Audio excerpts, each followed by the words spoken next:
কেমন নূর পেলে ও গো মা আমিনা, ও গো মা আমিনা, তোমার লালের ছোঁয়ায় ধন্য এ জামানা, ধন্য এ জামানা।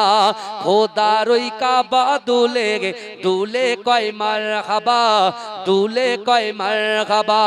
বলে আজ এলো দরায় এ যে কাবার কাবা, এ যে কাবার কাবা। বলে আজ এলো দরায় এ যে কাবার কাবা।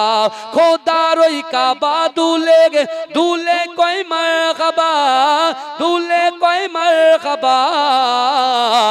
বলে আজ এলো দরায় এ যে কাবার কাবা, এ যে কাবার কাবা। খোদার ওই কাবা দুলে দুলে কয় মারহাবা, দুলে কয় মারহাবা। বলে আজ এলো দরায় এ যে কাবার কাবা, এ যে কাবার কাবা। খোদার ওই কাবা দুলে দুলে কয় মারহাবা, দুলে কয় মারহাবা। বলে আজ এলো দরায় এ যে কাবার কাবা, এ যে কাবার কাবা। যার নূরে আলোকিত হলো এ জামানা, এ কেমন নূর পেলে ও গো মা আমিনা, ও গো মা আমিনা। তোমার লালের ছোঁয়ায় ধন্য এ জামানা, ধন্য এ জামানা। আসিলে হয়ে দরায় রাহমাতাল লিল আলামিন,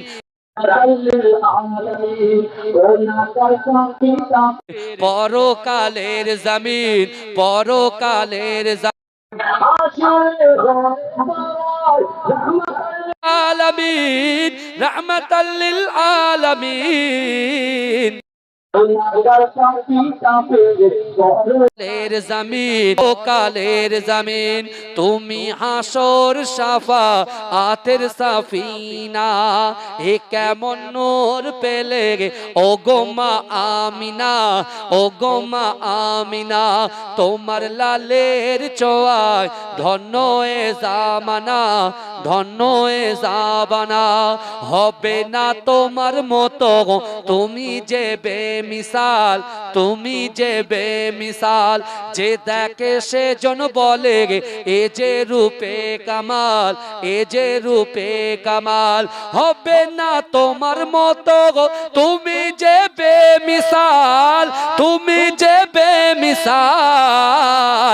যে দেখে সে জন বলে এ যে রূপে কামাল, এ যে রূপে কামাল।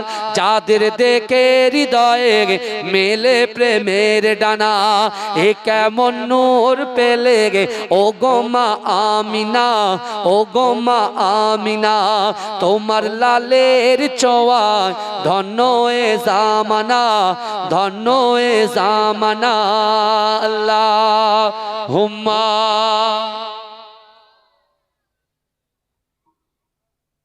মহব্বতে জোরে পড়ে দরুদ শরীফ পড়বেন, জোরে পড়েন না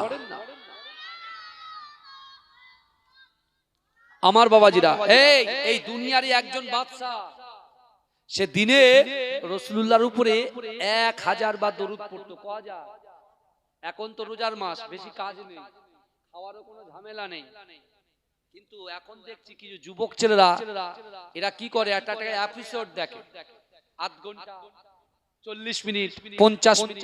এরা মনে করছে মাচায় বসে বসে হ্যাঁ ঘরে কম্বল মুড়ে দিয়ে দেখবো। রোজা কিন্তু কি হয়ে যাবে, অনেকে গোদা বাংলায় বলে, বলে ভাতটা হয়ে যাবে, উল্টে যাবে, উল্টে। আমরা রোজা করছি কাকে খুশি করার জন্য ভাই?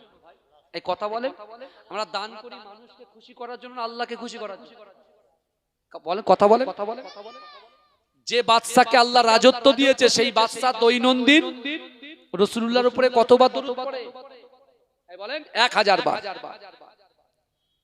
তাহলে যেখানে রাসূলুল্লাহ বলছেন কাল কিয়ামতের মাঠে যে বড় বেশি সমস্যায় থাকবে, সে যদি আমি রাসূলুল্লাহর উপরে বেশি বেশি করে দরুদ পড়ে আল্লাহ তার সমস্যাকে সমাধান করে দেবে এবং আমি রাসূলুল্লাহর কাছাকাছি সেই ব্যক্তিকে আল্লাহ দাঁড় করাবে। জোরে বলে, জোরে বলবেন না? তা এখানে অনেক ঋণগ্রস্ত লোক আছেন না নাই? কথা বলেন। আমি আপনার পীরের আওলাদ এসেছি, আপনারা মহাব্বত করেন, ভালোবাসেন। তা এখন এরকম আমাদের কিছু ভক্ত আছে যারা প্রচুর ঋণগ্রস্ত হয়ে গেছে, তাদের কাছে প্রচুর লোক তার টাকা পায়, এখন কি করবে? অপশন কি? সে দিতে পারছে না। আমি বলছি ভাইজান, রমজান মাস আসছে, আপনি দরুদ শরীফ পড়েন আর 5 ওয়াক্ত নামাজ আদায় করেন। নামাজ আদায় করে আল্লাহর কাছে কাঁদেন, আল্লাহর কাছে কাঁদেন। তা ওই রাজার রাজ্যে একজন আল্লাহওয়ালা ব্যক্তি ছিলেন, সে এত ঋণগ্রস্ত হয়ে গেছে, এত ঋণগ্রস্ত হয়ে গেছে, সে নামাজের পাটিতে কাঁদতে শুরু করেছেন এবং দৈনন্দিন 1000 বার করে রাসূলুল্লাহর উপরে দরুদ পড়তেও শুরু করেছে। জোরে বল। 1000 বার করে দরুদ যখন পড়ছেন, হঠাৎ করে সে একদিন স্বপ্নে বিশ্বনবী রাসূলুল্লাহকে দেখতে পেলেন। জোরে বলে।